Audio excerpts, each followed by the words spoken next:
Over the past decade and more, I've immersed myself in finance and money management through educating myself, educating others, and a career, of course, in pensions, investment, and insurance. One of the most life changing skills I've learned is how to handle my finances and break free from the bad money habits.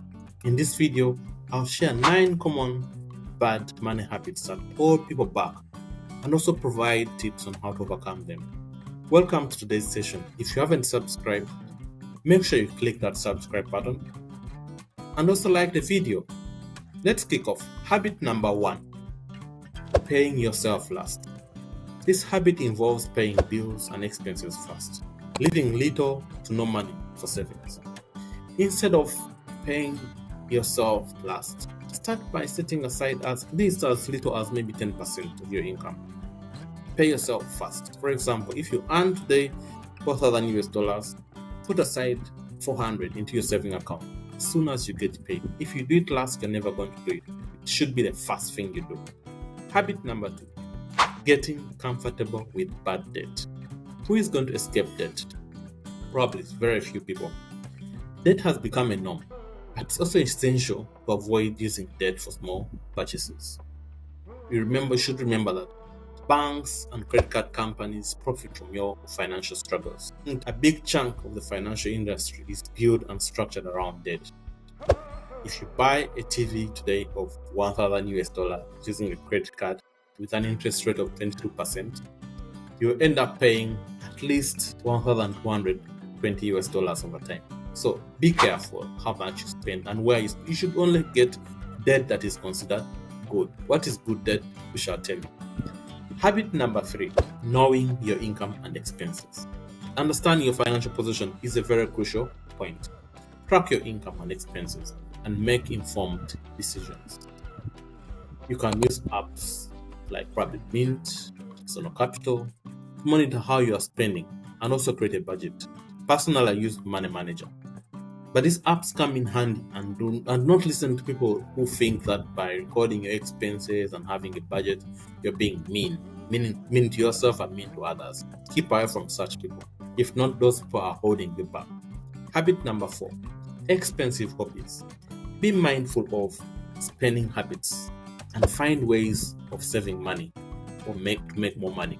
For example, if you love shopping, try using probably cashback apps, or try finding discounts instead of buying impulsive. Try checking out different shops or online shops and see which one is providing a cheaper alternative. So do not forget that for some people, you could see them on the golf course every day, but their presence and their bills are probably footed by the employer. So if you try to spend like the way you're spending, you're going to sink yourself further into debt. Some socialites and TV personalities, how they earn their lives is by flashing the brands they wear. So if you diligently follow them and also buy the same thing, for them they are getting them free of charge for you. You are buying them out of your pockets. And in fact, they are getting paid to do what they actually do, wearing those brands. Habit number 5, saving too little. We just talked about being mean. Stop being mean to yourself and save a little bit more. Focus on both savings and making more money to build wealth. Aim to at least save 20% of your income. Remember the rule that we talked about, 50-30-20? Make sure that you save sufficiently. Remember, at least an expert will always increase your earnings, such as taking aside, maybe doing a side hustle to raise some more income. If you're able to get it, you also can ask for the raise if you can. So that is very key. Increase your savings with time. Then habit number 6 is paying too much in taxes. They say ignorance is expensive. Take time, educate yourself, or pay someone who is an expert at the taxes. Because if you don't know something, it's better you hire someone who is an expert at it to provide you with professional advice. Understand the tax rules, at least the bare minimum, the basics, and utilize these legal strategies to minimize how much you're paying in terms of your tax bill. For instance, consider investing in tax-advantaged retirement accounts. Those are there. Those are many. So you make a wise decision by putting your money where there are not so many taxes or so much taxation. Habit number 7, waiting too long to invest. Start now, if not yesterday. Very many people procrastinate the action to invest. They say, I'll invest tomorrow when I have more. But when are you going to have more? It's likely that if you could spend the entire lifetime waiting for when you're going to have more and you never have it, start investing once you have at least sufficient income and savings.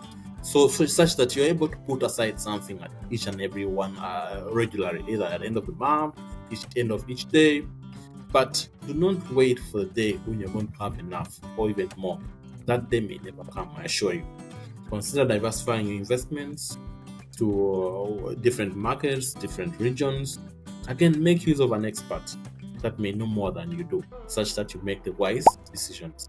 Habit number 8, not caring about your finances.